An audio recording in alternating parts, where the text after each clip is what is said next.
So the year was about 2008. My sweet little girl Maddie was see that splinter in my finger? Every time I get a splinter, I think of my beautiful daughter. I know that's weird. So here's the story. Got me a new pocket knife just for the occasion.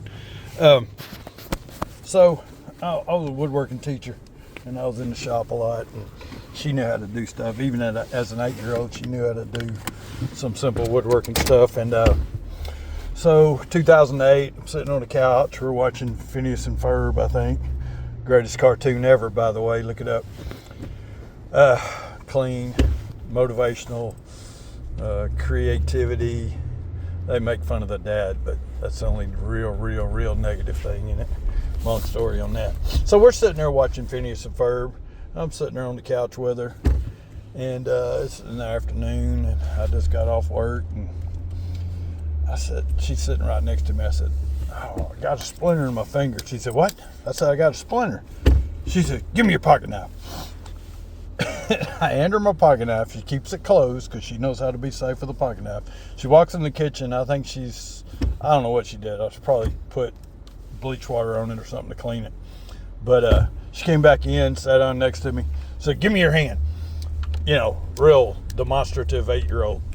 "Give me your hand." I said, "What are you going to do?" She said, "Give me your hand." Okay, so I give it to her, and she stuffs it under her arm, like in her armpit.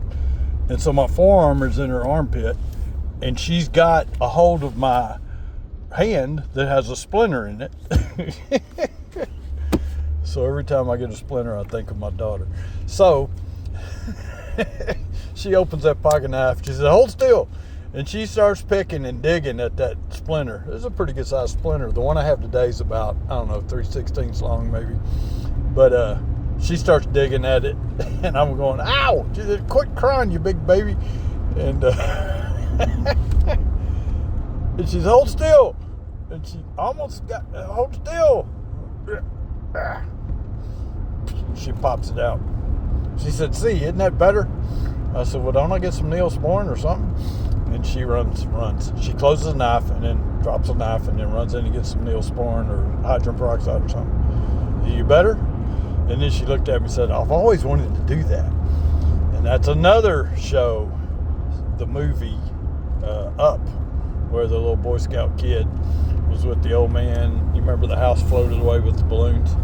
And the little boy's out in the woods and comes out of the woods and says, "I always wanted to do that." There's a story behind that too. So my sweet little daughter Maddie